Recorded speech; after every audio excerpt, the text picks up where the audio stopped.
Hey, Glenn here, Monster Guitars. What was that? All right, so I'm back working on the, what do I even call it? It doesn't have a name. It's Fenderish. The body shape is a bit like a Fender Tornado. But yeah, I'm back working on that after a break, working on some other guitars. Now, I want to do some stuff with the neck here. Remember that this is the neck that I first made for a similar shaped guitar ages ago. I don't remember how long. And it's fairly nice in general, but it does need some changes, and I'll explain why. Come in closer and I'll show you. The only real issue with this neck is that it's thick. And you know, there might have been electric guitars with necks that are this thick, but not many. And I made it that thick because of a misunderstanding. I mean, there's no hard and fast rule about how thick a neck must be. If it's comfortable and it's playable and it works, then that's fine. This is probably going to be a bit too thick. And my misunderstanding was this. I read online that a Fender Stratocaster neck, the neck blank was 1 inch thick. So I made my neck blank, that's the paler wood, the tawa, 1 inch thick. What I'd failed to realize is that the neck blank that they were talking about was from a type of Fender neck which doesn't have a separate fretboard. It was just one solid piece of maple, and then the truss rod channel was routed into the back, and it had the stripe down the back. So it was a slightly different construction. So their whole neck blank, including the fretboard, which wasn't a separate board, is 1 inch, whereas my neck blank without the fretboard was 1 inch thick, and then I put a fretboard on top. So as a result, the neck is considerably thicker.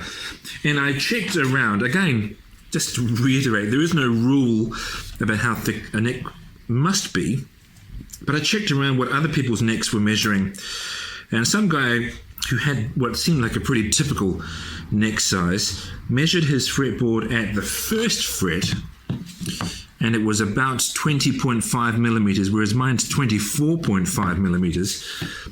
And I read a few different measurements of necks at the 12th fret, and they were about 21.5 millimeters, whereas mine's 28 or 27, maybe 27 and a half. I can't tell. The battery's flat, so I'm just using the analog measurement there. But it was several millimeters thicker. So I'm just going to do something quite simple and do a bit more neck carving and bring that thickness down a little.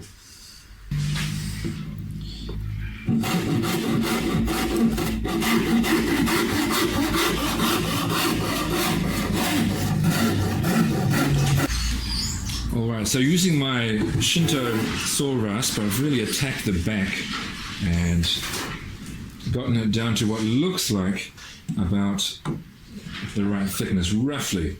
So this is 22 millimeters at the nut now, and where's the 12th fret? At the 12th fret, that's about 23. I'm not going to sand any more than that. I'm not going to file off any more than that. That will come back a little bit more. It'll be thinner than that once I've sanded. So all I'll do now is shape the profile on the sides to make a nice curve at that thickness, more or less.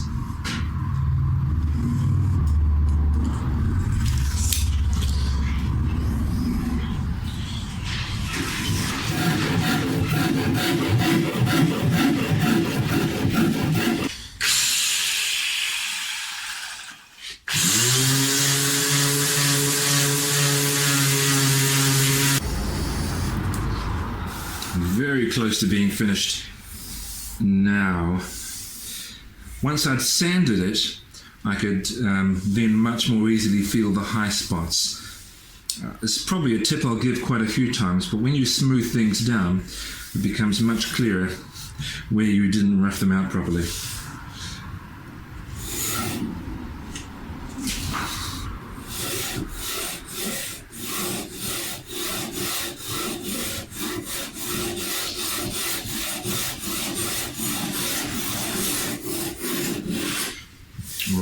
I'm pretty sure that we're at a point now where sanding can do everything else that's required. That neck has got a nice straight surface that way and a nice comfortable curve that way. So now the neck is, I guess it's in the state now where ideally it would have been when I first shaped it. It's shaped quite nicely, and I've removed the finish from the back so that it can all be fairly uniform, and I'll just apply a few coats of wipe-on polyurethane so that it has the same finish as is on the front of the headstock. If you can hear me over the rain, this is one of the more simple methods of finishing wood. Maybe not quite as simple as some oil finishes because there is some mixing and longer drying time involved. This stuff looks like golden syrup, but don't be fooled. So I'm mixing up about 50% oil-based polyurethane and 50% white spirits, which is not as harsh as terps. It's certainly not as smelly as mineral turpentine. And it just dilutes and thins out the polyurethane, makes it easy to spread, means you can reapply more quickly, and it's quite smooth. I need something to stir it with. I'll get a pencil.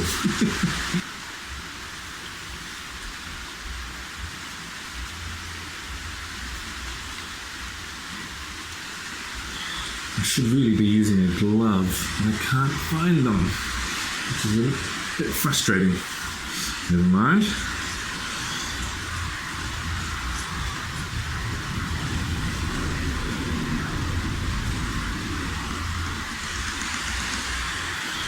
All right. Now it doesn't take long at all to apply a coat. Well, not to a guitar neck, because the guitar neck's very small.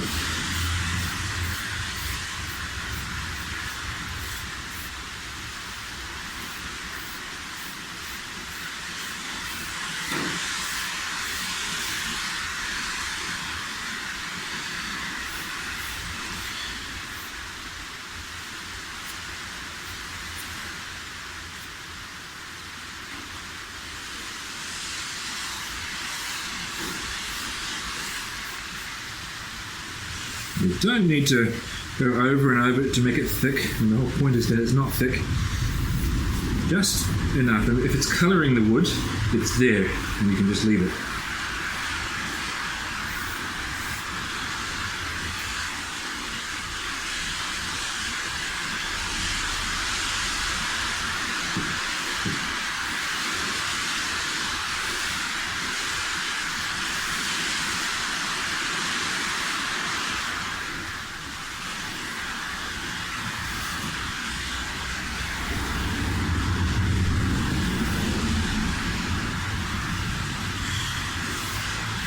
Alright, coat one done.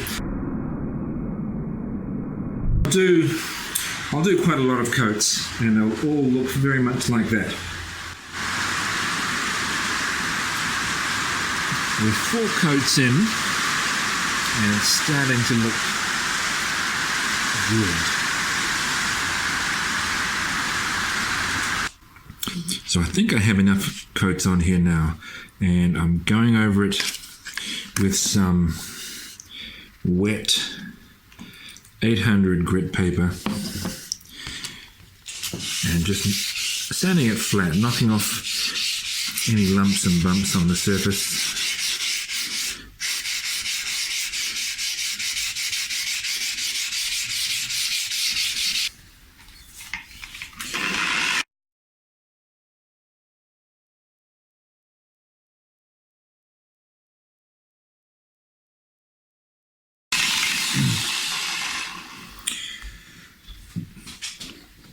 So I've taken to this with my polishing machine on the lowest speed, well actually just slightly up from the lowest speed setting. You want it on a low speed so that you don't inadvertently burn through the clear coat. It was just vibrating a bit much on the lowest, so I turned it up from 1 to 2, and that seems to have done a good job. It's just regular auto cut and polish. There are probably flasher ways of, flasher substances you could put on there that are more expensive and might even do a better job, but this actually does a pretty good job, and that's as much of a shine as I need on this. That's great. I'll wipe up the excess with a clean cotton rag. In fact, I'll do that now.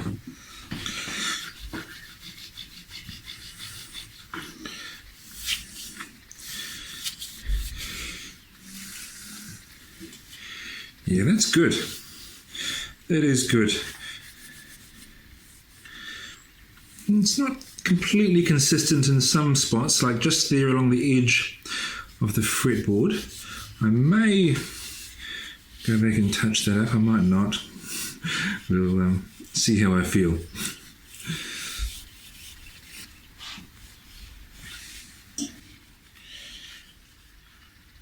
But generally speaking, that is that's the finish I was going for. It is nice and shiny and consistent. So good. Now this neck has been sitting around for a little while, so the fretboard has gotten a little bit dusty and dirty. I won't show you this. I'll just tell you what I'm going to do. I will just get a pick, not a guitar pick, a tool, the pick, and scratch out. Well, there's a little bit of polyurethane along the length of that fret, and I will get some acetone and just clean down the surface of the fretboard, and then I will re-oil it. But for now, okay, so I'm going to treat this neck as made and reshaped and ready for its new home in this guitar.